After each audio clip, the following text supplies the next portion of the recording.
कायद्याचे गूढ उलगडणार, सत्य समजावून सांगणार तज्ञ वकील।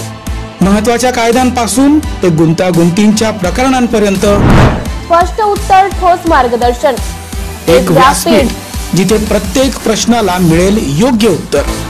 लवकरच येत आहे कायद्याचा नवा कट्टा, फक्त BBS न्यूज नेटवर्क 24 तासवर, जिथे प्रत्येक शब्दाला असतो न्यायाचा आधार।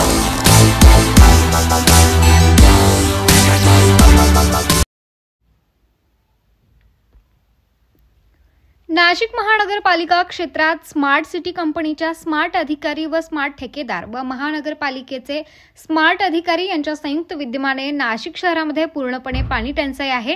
धरणात पाणी आहे, टाक्यात पाणी आहे, लाईनमध्ये पाणी आहे, पण नळाला नाही अशी परिस्थिती आहे। सर्व व्यवस्था बिघडली गेली आहे आणि आम्ही गेल्या 5 वर्षांपासून सांगत आहोत, निष्क्रिय आणि बेजबाबदार स्मार्ट सिटीच्या कामामुळे ही परिस्थिती निर्माण झालेली आहे।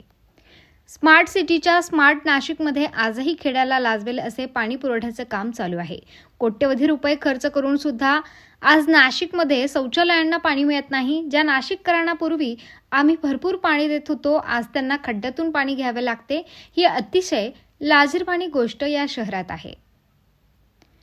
घाण, मलमूत्र, दुर्गंधीयुक्त पाणी आज नागरिकांना प्यावे लागते आहे। त्यामुळे शहरात कावीळ, जुलाब, हिवताप वगैरे आजारांची मोठ्या प्रमाणावर लागण झाली असून घराघरात रुग्ण आहेत। याची दखल कोणताही पुढारी व लोकप्रतिनिधी घेत नाही, याचे देखील दुःख आहे।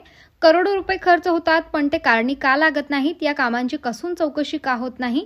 संबंधितांना योग्य शासन का होत नाही? हे खरेच खूप मोठे लोक आहेत का की त्यांना सर्वजण घाबरतात?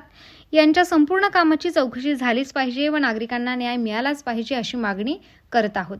स्मार्ट सिटी कंपनीच्या ठेकेदारांना काळ्या यादीत ताबडतोब टाका। आयुक्त व शासनाने याची ताबडतोब दखल घ्यावी अशी मागणी करण्यात येत आहे। सभागृह नेता राजेंद्र बागुल यांनी ही मागणी केली आहे।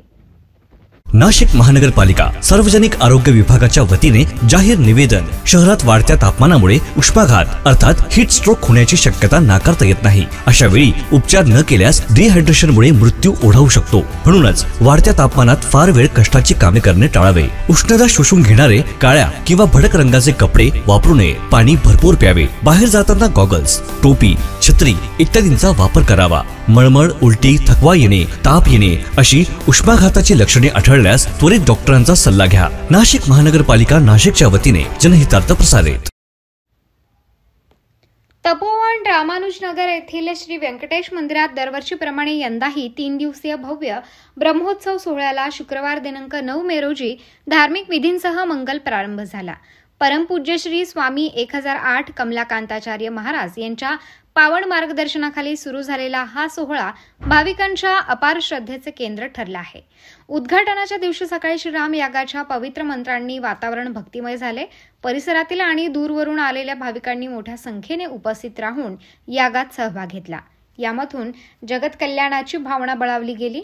ब्रह्मोत्सव 11 मे रविवारपर्यंत चालणार असून दररोज विविध धार्मिक व सांस्कृतिक कार्यक्रमांचे आयोजन करण्यात आले आहे। भजन, कीर्तन, प्रवचन, विविध पूजाविधी यामुळे परिसरात दिव्यतेची अनुभूती होत आहे।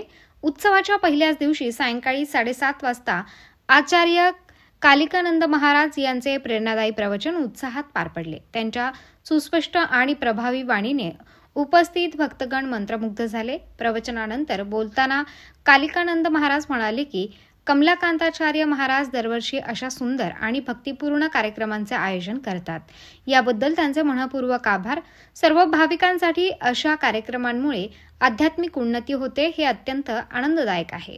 उत्सवामुळे संपूर्ण रामानुजनगर भक्तिरसात न्हालेले असून श्री व्यंकटेश भगवानाच्या कृपाशीर्वादाने सर्वांच्या जीवनात आनंद, समृद्धी व शांती नांदो अशी भावना भाविकांनी व्यक्त केली। नाशिक BBS न्यूज भरत गोसावी। पालिकेच्या सार्वजनिक आरोग्य विभागाच्या वतीने जाहीर आवाहन। गुइलेन बॅरे सिंड्रोम अर्थात GBS ला घाबरू नका, पण दक्षता घ्या। पाणी उकळून प्या। स्वच्छ आणि ताजे अन्न सेवन करा। शिजलेले व न शिजलेले अन्न एकत्रित ठेवू नका। लक्षात ठेवा, अचानक पायात किंवा हातात कमजोरी किंवा लकवा, चालताना त्रास किंवा अशक्तपणा, बऱ्याच दिवसांपासून डायरिया अशी लक्षणे आढळल्यास त्वरित डॉक्टरांचा सल्ला घ्यावा व तात्काळ उपचार सुरू करावा। सार्वजनिक आरोग्य विभाग मनपा नाशिक द्वारे जनहितार्थ प्रसारित। सध्या चालू असलेल्या भारत-पाकिस्तान युद्धात भारताचा विजय व्हावा म्हणून सनातन संस्थेच्या वतीने होणाऱ्या सनातन राष्ट्र शंखनाद महोत्सवात 20 ते 22 मे 2025 या 3 दिवसांच्या कालावधीत 25 पुरोहितांद्वारे शतचंडी यज्ञ करण्यात येणार आहे. हा यज्ञ सर्व नागरिकांसाठी खुला असून यात देश-विदेशातील नागरिक सहभागी होणार आहेत, अशी माहिती सनातन संस्थेचे राष्ट्रीय प्रवक्ते चेतन राजहंस यांनी दिली. फर्मागुडी, फोंडा, गोवा येथील अभियांत्रिकी महाविद्यालयाच्या मैदानावर सनातन राष्ट्राचा शंखनाद करण्यासाठी हा 17 ते 19 मे या कालावधीत महोत्सव होणार आहे. या महोत्सवात 23 देशातील प्रतिष्ठित मान्यवर, विविध संप्रदायाचे संत महंत, विविध राज्यांचे मंत्री, मंदिरांचे विश्वस्त आणि 25,000हून अधिक साधक, हिंदू धर्मप्रेमी सहभागी होणार आहेत. या यज्ञात सहभागी होणारे लोक भारताच्या विजयासाठी प्रार्थना करणार आहेत. देवभूमी, तपोभूमी, अवतारभूमी आणि पृथ्वीवरील एकमेव सनातन राष्ट्र असलेल्या भारताच्या रक्षणासाठी आणि विजयासाठी होणाऱ्या शतचंडी यज्ञाचे सप्तशतीचा सामूहिक पाठ, यज्ञविधी, आहुती आणि पूर्णाहुती आदी स्वरूप असणार आहे. 20 मे रोजी दुपारी 4 ते रात्री 8, 21 मे रोजी सकाळी 9:30 ते दुपारी 12:30 आणि दुपारी 4 ते रात्री 8, 22 मे रोजी सकाळी 8:30 ते दुपारी 1:30 या वेळेत हा शतचंडी यज्ञ होणार आहे. या यज्ञातही 17 ते 19 मे या कालावधीत सनातन राष्ट्र शंखनाद महोत्सवात राष्ट्रधर्म आणि हिंदू समाज रक्षणासंबंधी महत्त्वपूर्ण प्रतिष्ठेचे विचारमंथन आणि संतसभा, अन्य जागृतीपर कार्यक्रम होणार आहेत. या महोत्सवाविषयी अधिक माहिती जाणून घेण्यासाठी सनातन राष्ट्र शंखनाद.in या संकेतस्थळाला भेट देऊ शकता, असे सनातन संस्थाचे प्रवक्ते चेतन राजहंस यांनी सांगितले आहे. शतचंडी यज्ञाचं आयोजन सनातन संस्थेने गोव्यामध्ये केलं आहे. 20 मे ते 22 मे या कालावधीमध्ये हा शतचंडी यज्ञ होणार आहे. आपल्या सगळ्यांना माहिती आहे की भारत माता ही दुर्गा स्वरूप आहे आणि दुर्गेची उपासना एक आध्यात्मिक अनुष्ठान म्हणून शतचंडीच्या रूपात येथे केली जाणार आहे. आपल्या सगळ्यांना आध्यात्मिक स्तरावर या कार्यामध्ये सहभागी व्हायची इच्छा असेल तर आपण या कार्यक्रमात सहभागी होऊ शकता, कारण हा कार्यक्रम, हा यज्ञ सर्वांसाठी खुला असणार आहे. आणि मी सर्वांना सांगू इच्छितो की भारताच्या विजयासाठी आपण सर्वजण आपण आहोत त्या ठिकाणी प्रार्थना करूया. ज्यांना शक्य आहे त्यांनी शतचंडी यज्ञात सहभागी होण्यासाठी या कार्यक्रमस्थळी येऊया. मी सर्वांना आवाहन करतो की भारताचा विजय झाला पाहिजे, आपल्या सगळ्यांच्या प्रार्थना त्या देवतेपर्यंत पोचल्या पाहिजेत. एवढंच आपण करूया. आपल्या सगळ्यांना नमस्कार. नाशिक महानगरपालिका सार्वजनिक आरोग्य विभागाच्या वतीने जाहीर निवेदन. शहरात वाढत्या तापमानामुळे उष्माघात अर्थात हीट स्ट्रोक होण्याची शक्यता नाकारता येत नाही. अशा वेळी उपचार न केल्यास डिहायड्रेशनमुळे मृत्यू ओढावू शकतो. म्हणूनच वाढत्या तापमानात फार वेळ कष्टाची कामे करणे टाळावे. उष्णता शोषून घेणारे काळ्या किंवा भडक रंगाचे कपडे वापरू नये. पाणी भरपूर प्यावे. बाहेर जाताना गॉगल्स, टोपी, छत्री इत्यादींचा वापर करावा. मळमळ, उलटी, थकवा येणे, ताप येणे अशी उष्माघाताची लक्षणे आढळल्यास त्वरित डॉक्टरांचा सल्ला घ्या. नाशिक महानगरपालिका नाशिकच्या वतीने जनहितार्थ प्रसारित. राष्ट्रवादी महिला काँग्रेसच्या जिल्हाध्यक्षा प्रेरणा बलकवडे यांनी 35 वर्ष प्रलंबित असलेल्या भगूर येथील कचऱ्याच्या प्रश्नाविरोधात आंदोलन उचलले.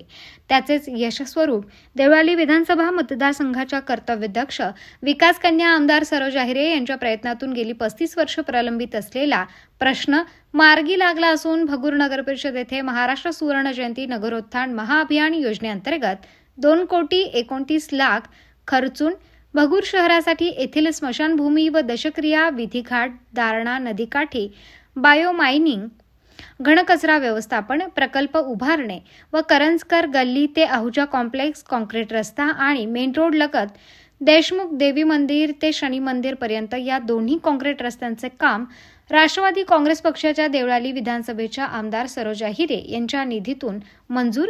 या कामांचे भूमिपूजन श्रीफळ फोडून 9 मे रोजी भगूरच्या नागरिकांच्या उपस्थितीत पार पडले. यावेळी सावरकर जयंती उत्सव समितीचे संस्थापक अध्यक्ष रमेश पवार, नाशिक कृषी उत्पन्न बाजार समितीचे संचालक तानाजी करंजकर, नाशिक कुस्तीगीर संघाचे जिल्हाध्यक्ष विशाल बलकवडे, भगूर परिसर ज्येष्ठ नागरिक संस्थेचे दादासाहेब देशमुख, शिवसेना उबाठा गटाचे शहर प्रमुख काकासाहेब देशमुख, भगूर शहर महाराष्ट्र नवनिर्माण सेनेचे उपाध्यक्ष श्याम देशमुख, भगूर नगर परिषदेचे मुख्य अधिकारी सचिन कुमार पटेल, कार्यालयीन अधीक्षक पल्लवी सूर्यवंशी, संगणक अभियंता रोहित सुरसे, कर निर्धारण प्रशासकीय अधिकारी प्रवीण मराठे, शहर समन्वयक गोरख भालके, दिलीप वाघ, शशांक तिवडे, प्रशांत कापसे, अशोक ठुबे, नंदुशेठ झंवर, अरुण कुवर, प्रताप गायकवाड, मंगेश करंजकर, दिलीप चव्हाण, प्रकाश बुब, शरद शिवले, नारायण आडके, रवी देशमुख, सुभाष शिंदे,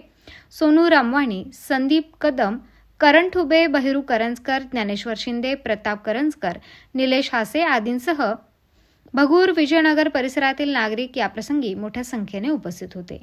यावेळी देवळाली मतदारसंघाचे आमदार सरोज आहिरे, राष्ट्रवादी महिला काँग्रेसच्या जिल्हाध्यक्ष प्रेरणा बलकवडे यांनी याप्रसंगी कामांची माहिती दिली.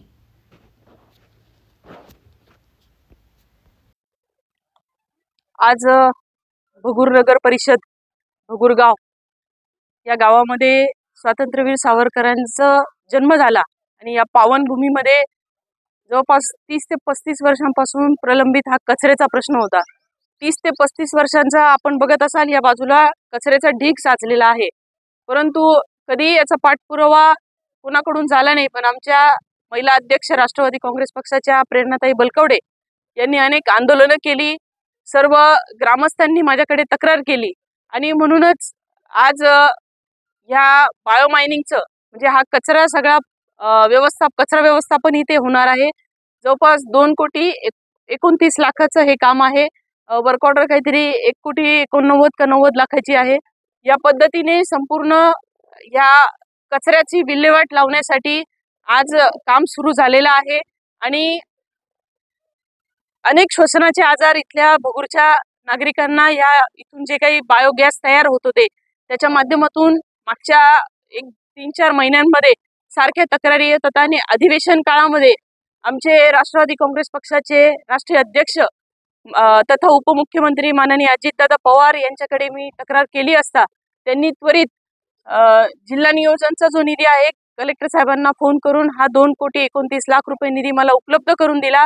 त्यासाठी दादांचे आम्ही सर्वजण आभार व्यक्त करते, भगूरकरांच्या वतीने आभार व्यक्त करते आणि लवकरच इथे जवळपास हा 2-2.5 एकर जी भगूरची हक्काची जागा आहे, भगूरकरांची हक्काची जागा आहे, ही पूर्ण क्लीन होणार आहे आणि इथे चांगला काहीतरी प्रोजेक्ट करायचा भविष्यात मानस आहे.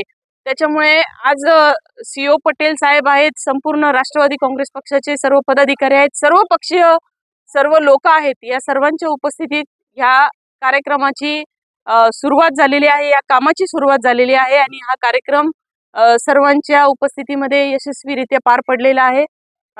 परत एकदा सर्वांचे आभार व्यक्त करते, परत एकदा माननीय अजितदादांचे आभार व्यक्त करून थांबते. धन्यवाद. या ठिकाणी भगूरचा सगळ्यात मोठा प्रश्न जो होता कचऱ्याचा प्रश्न, अनेक वर्षापासून लोक त्रस्त झाले होते. कचरा तर साठत होता पण तो पेटवून जो विषारी धूर होता यामध्ये आमचे लेकरं बाळा आणि मला स्वतःला देखील अस्थमाचा त्रास सुरू झाला होता आणि लोक अर्ज फाटे करून निवेदनं देऊन वैतागले होते. त्यामुळे आपल्याला आंदोलन उभं करावं लागलं.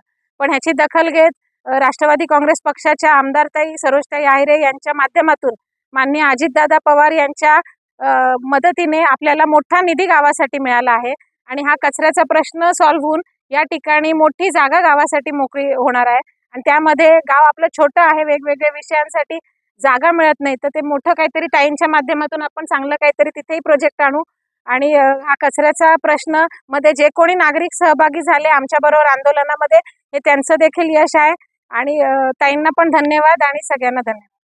नाशिक महानगरपालिकेच्या सार्वजनिक आरोग्य विभागाच्या वतीने जाहीर आवाहन. गुइलेन बॅरे सिंड्रोम अर्थात GBS ला घाबरू नका, पण दक्षता घ्या. पाणी उकळून प्या. स्वच्छ आणि ताजे अन्न सेवन करा. शिजलेले व न शिजलेले अन्न एकत्रित ठेवू नका. लक्षात ठेवा, अचानक पायात किंवा हातात कमजोरी किंवा लकवा, चालताना त्रास किंवा अशक्तपणा, बऱ्याच दिवसांपासून डायरिया अशी लक्षणे आढळल्यास त्वरित डॉक्टरांचा सल्ला घ्यावा व तात्काळ उपचार सुरू करावा. सार्वजनिक आरोग्य विभाग, मनपा नाशिक द्वारे जनहितार्थ प्रसारित. सध्याच्या स्थितीला भारत व पाकिस्तानमध्ये युद्धाचं वातावरण असून दोन्ही बाजूंकडून हवाई हल्ले करण्यात येत आहेत. भारतीय वायुसेनेकडून पाकिस्तानला जोरदार प्रत्युत्तर देण्यात आले असून सशस्त्र सेनाही सीमावर्ती भागात तैनात असून युद्धासाठी तयार आहेत. एकीकडे भारतीय जवान आपल्या जीवाची पर्वा न करता देशासाठी बॉर्डरवर लढत आहेत. त्यातच चांदवड तालुक्यातील ननावे गावातील विशाल रामदास गुंजाळ व समीर रामदास गुंजाळ हे दोघे सख्खे भाऊ सशस्त्र सेनेत कार्यरत असून देशसेवा करत असताना घरी एकटे असलेल्या आईवडिलांना गावातील काही लोकांनी क्षुल्लक कारणावरून मारहाण केली. त्यामुळे चांदवड तालुक्यातील माजी सैनिक संघटनेतर्फे चांदवड येथील पोलीस स्टेशनचे पोलीस निरीक्षक कैलास वाघ यांना निवेदन देऊन मारहाण करणाऱ्या लोकांवर त्वरित कठोरात कठोर कारवाई करण्यात यावी अशी मागणी करण्यात आली. यावेळी भारतीय माजी सैनिक संघटना तालुका अध्यक्ष त्र्यंबक जाधव, उपाध्यक्ष बाळासाहेब गाडे, सचिव उत्तमराव सोनवणे, सल्लागार मधुकर पवार, खजिनदार लक्ष्मण सोनवणे, गोपाळ तरस, मच्छिंद्र शेडगे, केदू जाधव, भाऊराव गांगुर्डे, रवींद्र वाघ, भारत आहेर, संदीप आवारे, भास्कर मोरे, शंकर रसाळ, गंगाधर गुंजाळ, सोनवणे पंढरनाथ, माधव राजगुरू व माजी सैनिक उपस्थित होते. नाशिक महानगरपालिका सार्वजनिक आरोग्य विभागाच्या वतीने जाहीर निवेदन. शहरात वाढत्या तापमानामुळे उष्माघात अर्थात हीट स्ट्रोक होण्याची शक्यता नाकारता येत नाही. अशा वेळी उपचार न केल्यास डिहायड्रेशनमुळे मृत्यू ओढावू शकतो. म्हणूनच वाढत्या तापमानात फार वेळ कष्टाची कामे करणे टाळावे. उष्णता शोषून घेणारे काळ्या किंवा भडक रंगाचे कपडे वापरू नये. पाणी भरपूर प्यावे. बाहेर जाताना गॉगल्स, टोपी, छत्री इत्यादींचा वापर करावा. मळमळ, उलटी, थकवा येणे, ताप येणे अशी उष्माघाताची लक्षणे आढळल्यास त्वरित डॉक्टरांचा सल्ला घ्या. नाशिक महानगरपालिका नाशिकच्या वतीने जनहितार्थ प्रसारित. छत्रपती संभाजी महाराज राष्ट्रीय जयंती व सांस्कृतिक महोत्सव नाशिक ते नवी दिल्ली. छत्रपती संभाजी महाराज यांच्या जयंतीनिमित्त नाशिकमधून छत्रपती संभाजी महाराजांचा अश्वारूढ पुतळा घेऊन नाशिक ते नवी दिल्ली ही रथयात्रा काढण्यात आली आहे. या जयंती रथयात्रेचे अध्यक्ष डॉक्टर विलास पांगारकर तसेच छावा मराठा संघटनेचे संस्थापक किशोर चव्हाण, स्वागत अध्यक्ष तानाजी हुसेकर, प्राध्यापक राजेश सरकटे, सरचिटणीस परमेश्वर नलावडे, उपाध्यक्ष विजय काकडे यांच्या वतीने ही रथयात्रा काढण्यात आली आहे. छत्रपती संभाजी महाराज रथयात्रेचे तिसरे वर्ष असून नेहमीच जयंती अध्यक्ष विलास पांगरकर हे छत्रपती संभाजी महाराज यांची रथयात्रा काढत असतात. सन 1996 साली छावा मराठा संघटनेने छत्रपती संभाजीनगर येथे पहिली छत्रपती संभाजी महाराज जयंती साजरी केली होती. त्यानंतर सातत्याने महाराष्ट्रात जयंती महोत्सव साजरा होत असून महाराष्ट्र शासनाने सन 2023 रोजी छत्रपती संभाजी महाराज जयंती शासन स्तरावर साजरी करण्यास मान्यता दिली होती. 2023 पासून दिल्लीला छावा मराठा संघटनेने प्रथम छत्रपती संभाजी महाराज राष्ट्रीय जयंती महोत्सव चालू केले असून सन 2025 हे तिसरे वर्ष आहे. छत्रपती संभाजी महाराजांचे शूरपणा आणि प्रशासनिक दबदबा व कार्य तसेच अनेक भाषेवरील प्रभुत्व, त्यासोबत त्यांनी केलेले अनेक ग्रंथांचे लिखाण, त्यांचे शिक्षणावर असलेले प्रेम आणि शिक्षित समाज घडवण्याचे यशस्वी प्रयत्न दिशादर्शक आहेत. देश पातळीवर हा संदेश जाणे आवश्यक असल्यामुळे हा उपक्रम जयंती अध्यक्ष डॉक्टर विलास पांगारकर यांनी हाती घेतला आहे. तसेच छत्रपती संभाजी महाराज रथयात्रा नाशिकच्या पाथर्डी फाटा येथून छत्रपती शिवाजी महाराजांचा पुतळ्यास पुष्पहार अर्पण करून पुढे मार्गस्थ करण्यात येणार आहे. तसेच सिन्नर, पांगरी, बुद्रुक, शिर्डी, वैजापूर, लासूर, वेरूळ, सांगवी, टोलनाका, छत्रपती संभाजीनगर, धुळे, शिरपूर, खळघाट, इंदोर, नारायण, पुरा, रतलाम, नीमच, निमहेडा, चित्तोडगड, भिलवाडा, किशनगड तसेच नवी दिल्ली या ठिकाणी संभाजी महाराज रथयात्रा काढण्यात आली आहे. यावेळी जयंती अध्यक्ष डॉक्टर विलास पांगारकर, विजय काकडे, परमेश्वर नलावडे, सतीश जगताप, लक्की धीमान, रवी भारद्वाज, अक्षय ताठे, नंदू पगार, छबुराव थोरात, संपत पगार, विशाल पांगारकर, मयूर पांगारकर, विजय पांगारकर, जगदीश पांगारकर, चंदू दळवी, छाया पांगारकर, सविता गायकर, मंगला सोनवणे तसेच छत्रपती संभाजी महाराज जयंती महोत्सव मधील पदाधिकारी व कार्यकर्ते मोठ्या संख्येने उपस्थित होते. अमर सोळंके, BBS न्यूज, नाशिक.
आज छत्रपती संभाजीराजेंचे नाशिक येथून भारतातला पहिलाच पुतळा घोडेस्वारवरचा आमचे हितेश पाटोळे यांनी शिल्पकार यांनी नाशिकमध्ये तयार केलेला आहे आणि आमच्या छावा भारत क्रांती मिशनच्या वतीनं हा गेल्या कित्येक दिवसापासून आम्ही कार्यक्रम आयोजित करतो, पण घोड्यावरचा छत्रपतींचा पुतळा आपल्याकडं नसल्यामुळं ग्रामीण भागामध्ये, शहरी भागांमध्ये, युवकांमध्ये छत्रपती लक्षात यायला मार्ग नव्हता. म्हणून ही आमची संकल्पना आहे का राष्ट्रीय जयंती म्हणून आम्ही दिल्ली इथं महाराष्ट्र सदनला छत्रपतींचा जन्मोत्सव राष्ट्रीय जयंती साजरी 3 वर्षापासून करतोय आणि ह्याही वेळेस राष्ट्रीय जयंती आम्ही नाशिक, संभाजीनगर, धुळे 4 राज्यातून आपण तो रथ जातोय. आणि एवढा संघर्ष आज भारत पाकिस्तानचा असताना सुद्धा एवढा ठिकठिकाणी उत्साह आहेत. काल आणि रात्री आपले सीमेवर जे आर्मीचे आपले सेवक आहेत आर्मीचे आणि खरे शिवप्रेमी आहेत, त्यांनी सुद्धा रात्री 2 वाजेपर्यंत या रथाचं आम्हाला नक्कीच छत्रपती संभाजीराजेंची ऊर्जा मिळेल ही भावना त्यांनी पण निर्माण केलेली आहेत. आणि हा रथ हा देशाला नव्हे तर जगाला एक दिशा देणारा आणि आपल्या शत्रूला हाणून पाडणारा छत्रपती संभाजीराजे आज दिल्लीकडे रवाना होत आहेत. आणि ते जरी पुतळा या स्वरूपात असतील पण त्यांचा प्राण या कणाकणात भिडलेला आहे. जे मावळे आज आपल्या सीमेवर आहेत त्यांना ताकद आणि ऊर्जा देण्यासाठी हिची मदत 100% झाल्याशिवाय राहणार नाही. आपण सर्व शिवप्रेमींनी याच्यात सामील व्हावं आणि 14 तारखेला संभाजीराजेची जयंती घराघरात साजरी व्हावी हीच कल्पना आमची या निमित्तानं आहेत. आलेल्या सर्व पत्रकारांचे, पोलीस डिपार्टमेंटचे आम्ही दिल्लीपर्यंत जावं आभार मानू. कारण एवढं असताना सुद्धा आपण दिल्लीपासून तर इथपर्यंत 4-5 राज्यातले लोक आमची वाट बघतायत, त्यांचं पण आम्ही धन्यवाद करतो. आणि आपण आमच्यासाठी संभाजीराजे जनतेला माहिती व्हावं तळागाळात याच्यासाठी आपण सगळे प्रयत्न करू आणि देशाला आपला देशाचं नाव पूर्ण जगावर छत्रपतींनी राज्य केलं असतं आणि आज रोजी भारताचं वर्चस्व सगळीकडे राहिलं पाहिजे याच्यासाठी आपण सगळे प्रयत्न करू. भाऊ, आपण या मागे छत्रपती शिवाजी महाराजांची काढली होती, आता छत्रपती संभाजी महाराजांची रथयात्रा काढताय, काय संकल्पना होती आपल्याला? ज्या राज्यामध्ये छत्रपती शिवाजी महाराजांची जयंती होत नाही त्या राज्यामध्ये आपण छत्रपती शिवाजी महाराजांची रथयात्रा काढून शिवजयंती साजरी करायचा संकल्पना आपण घेतलेली आहेत. आणि याच्या अगोदर सुद्धा आम्ही 14 राज्यांमध्ये आत्तापर्यंत शिवजयंती साजरी केलेली आहेत. ज्या ज्या राज्यामध्ये शिवजयंती साजरी होत नाही तिथं जाऊन आपण शिवजयंती चालू करतोय. कारण सरकारच्या भरोश्यावर आपण आंदोलन करणार, सरकार डिक्लेअर करणार, त्याच्यापैकी आपण आपल्या महाराष्ट्रातले, देशातले मराठा समाज, हिंदू बांधवांनी छत्रपती संभाजीराजेची आणि शिवाजी महाराजांची जयंती साजरी करावी. हे शूरवीर लढाऊ युद्ध आहेत आणि हे नाव जगापर्यंत तळागाळापर्यंत जावं हीच संकल्पना आहे. नाशिक महानगरपालिकेच्या सार्वजनिक आरोग्य विभागाच्या वतीने जाहीर आवाहन. Guillain बॅरे syndrome